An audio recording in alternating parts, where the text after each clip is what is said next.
ABB classes के online platform पर। आप सबको पता है अपन पढ़ रहे हैं विद्युत धारा का चुंबकीय प्रभाव। सबसे पहले अपन ने ओस्टेट का प्रयोग पढ़ा था, उसके बाद चालक तार में जो सीधे चालक तार होते हैं उनमें चुंबकीय क्षेत्र पढ़ा, फिर चालक तार को एक रिंग बनाकर उसमें चुंबकीय क्षेत्र का अध्ययन किया, उस रिंग को कहते हैं पास या लूप। और वैसी बहुत सारी रिंगों को मिलाकर जो परिनालिका बनाई उसमें चुंबकीय क्षेत्र का अध्ययन किया। अब चूंकि अपन ने इतना सारा पढ़ लिया, उसका कुछ न कुछ उपयोग होगा, कुछ न कुछ उपयोग होता है। साइंस में जब अपन कोई भी कंसेप्ट पढ़ लेते हैं तो उसका कुछ न कुछ अनुप्रयोग जरूर करते हैं। अपने जैसे मातृभाषा में कहते हैं कि कुछ न कुछ कुचड़ियां जरूर करते हैं, तो अपन उन्हीं हरकतों को आज अंजाम देने वाले हैं कि साइंस की कुछ एक हरकतें अपने बुक में दे रखी है, उनको प्रैक्टिकल के रूप में पढ़ते हैं। देखो अपन क्या करते हैं, एक चालक तार को उल्टा लटका देते हैं, ठीक है, जैसे किसी इंसान को लटकाते ना पैर बांध के, वैसे कोई चालक तार लेते हैं। चालक तार का थोड़ा बड़ा रूप, जैसे कि मान लो ये चालक तार है, इसको छोटे चालक तारों के द्वारा थोड़ा सा उल्टा लटका देते हैं। ये मैंने चालक तार को उल्टा लटका दिया। ये कुल मिला के कुछ नहीं चल रहा, थोड़ी सी मस्ती कर रहे हैं साइंस के साथ, देखना अभी मजा आने वाला है थोड़ा सा। तो ये चालक तार को अपन ने क्या करा, उल्टा लटकाया। अब चूंकि इसको परिपथ से जोड़ना है तो परिपथ से भी जोड़ दिया और एक अच्छी सी बैटरी लगा दी, ठीक है ना। अपन बैटरी कितने भी वोल्ट की लगा सकते हैं, 5 वोल्ट की, 9 वोल्ट की, 12 वोल्ट की, कोई सी भी बैटरी अपन जोड़ सकते हैं, क्योंकि अपन को क्या करना है, बैटरी लगा के केवल धारा प्रवाहित करवानी है, ठीक है।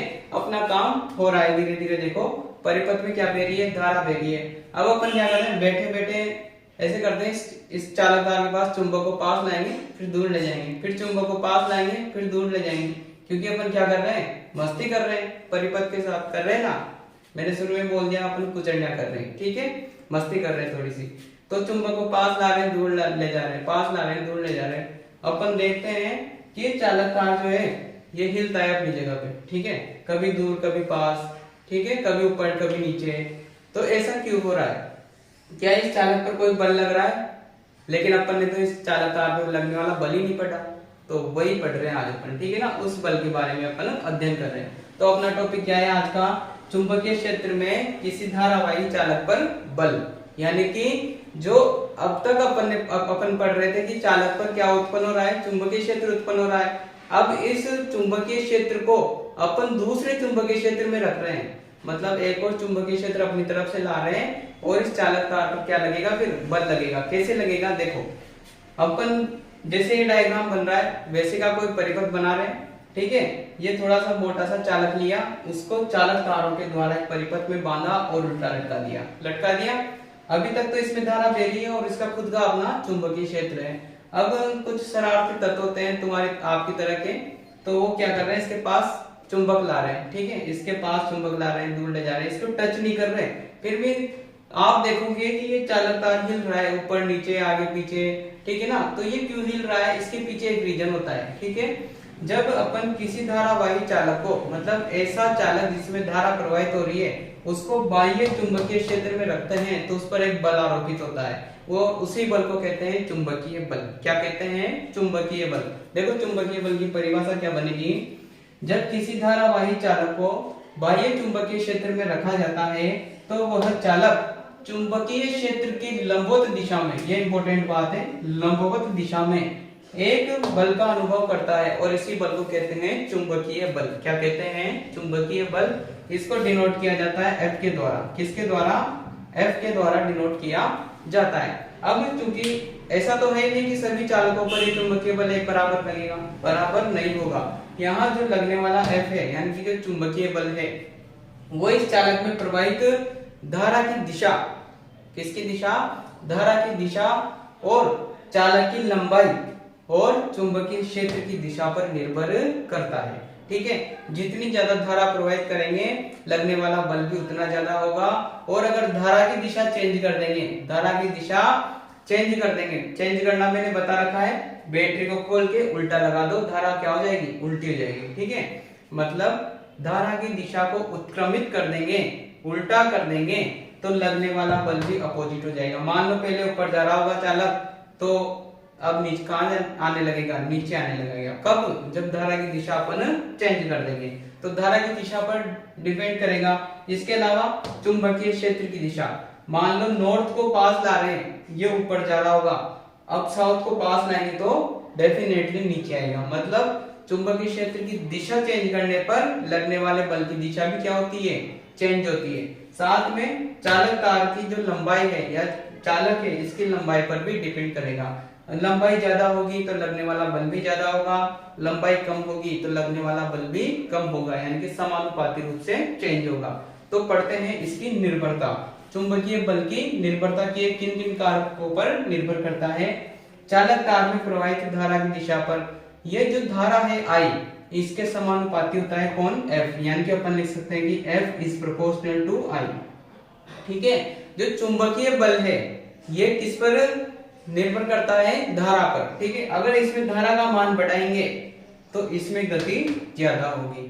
यानी कि पहले मान लो 5 एम्पीयर की धारा बह रही थी और ये थोड़ा सा ऊपर को पा रहा था चुंबक को पास आने पर, अगर 10 एम्पीयर की धारा बहाएंगे, 20 एम्पीयर की धारा बहाएंगे तो इसमें गति ज्यादा होने लगेगी फिर, यानी कि ये धारा के क्या होता है, समानुपाती होता है। साथ में चुंबकीय क्षेत्र के भी समानुपाती होता है। अगर छोटी चुंबक लाएंगे तो गति कम होगी, बड़ी चुंबक लाएंगे तो ज्यादा गति होगी। यानी कि अपन लिख सकते हैं कि F is proportional to B, यानी कि जो चुंबकीय बल है वो चुंबकीय क्षेत्र के क्या है, समानुपाती है। साथ में मैंने बताया कि जो लगने वाला बल है वो चालक की लंबाई पर भी समानुपाती रूप से निर्भर करता है। मतलब चालक तार की लंबाई ज्यादा होगी तो लगने वाला बल भी क्या होगा, ज्यादा होगा। यानी कि अपन लिख सकते हैं F is proportional to L। यहाँ L क्या है, चालक की लंबाई है। अब इनको तीनों को एक साथ लिखेंगे अपन, क्या लिखेंगे, तीनों को एक साथ लिखेंगे तो एक सूत्र निकल के आता है अपने पास, F is equal to B I L sine theta. ठीक है, ये अपने पास चुंबकीय बल का सूत्र आ चुका है। यहाँ थीटा क्या है, चुंबकीय बल की दिशा और चालक के मध्य क्या है, कोण है। ठीक है ना, जितना कोण बनेगा उतना कोण यहाँ लिखेंगे। अगर 0 डिग्री कोण है तो कोई बल लगेगा ही नहीं।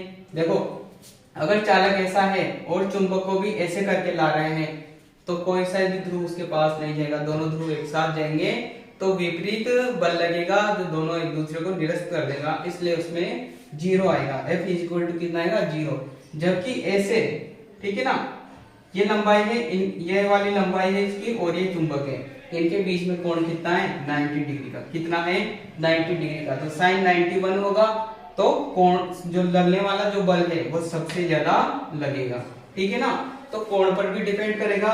तो चुंबकीय बल का सूत्र क्या हो गया, F is equal to B I L sine theta, जहां F क्या है, लगने वाला बल यानी कि चुंबकीय बल, B क्या है, चुंबकीय क्षेत्र, I क्या है, धारा का मान है, L क्या है, चालक की लंबाई है, और साइन थीटा जो कोण है थीटा, इनके बीच चुंबकीय क्षेत्र और चालक के बीच का कोण है। ठीक है, अब देखो एक नियम भी अपने पास बल की दिशा देखने का। ये तो था बल का मान निकालना, इसकी बल की वैल्यू निकालेगी। अगर सीधा सीधा पूछ ले कि बल कौन सी डायरेक्शन में लगेगा तो उसके लिए फ्लेमिंग नामक एक विद्वान हुए थे, उन्होंने अपने हाथों से एक नियम दिया जिसे कहते हैं फ्लेमिंग का वामहस्त नियम। उन्होंने अपने बाएं हाथ का प्रयोग करके एक नियम प्रस्तुत किया, उसे कहते हैं फ्लेमिंग का वामहस्त नियम।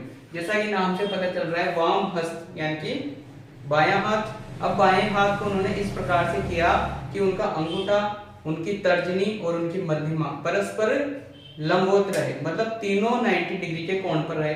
कैसे रख सकते हैं अपन, ऐसे।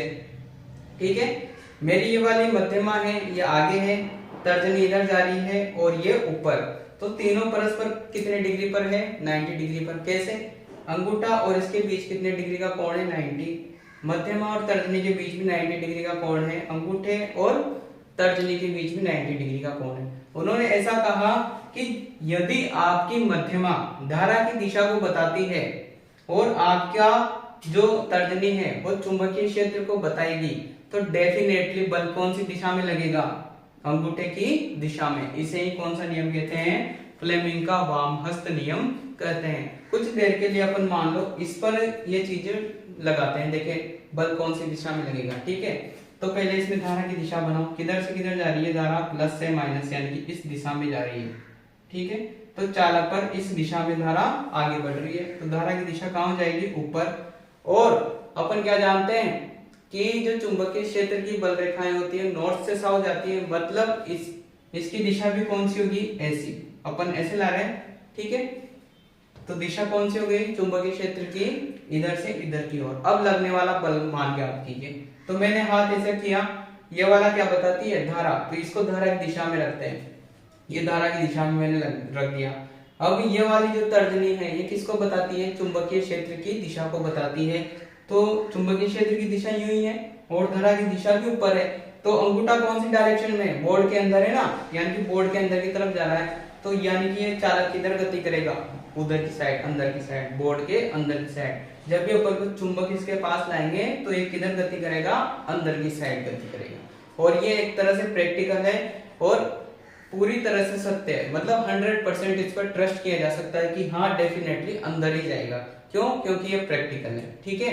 तो आई होप आप सबको ये समझ में आया होगा। सबसे इंपॉर्टेंट बात ये है यहाँ पर F = BIL sin थीटा, जो लगने वाला बल है वो किस पर निर्भर करता है, धारा पर, चुंबकीय क्षेत्र पर और चालक की लंबाई पर, ठीक है। तो आई होप आप सबको ये वीडियो समझ में आया होगा। अगर आपको एक बार में समझ में नहीं आता तो आप 2 बार देखें, 3 बार देखें, जरूर आपको समझ में आएगा। फिर भी अगर आपको कोई डाउट है तो आप कमेंट बॉक्स में जरूर बताएं। Thank you.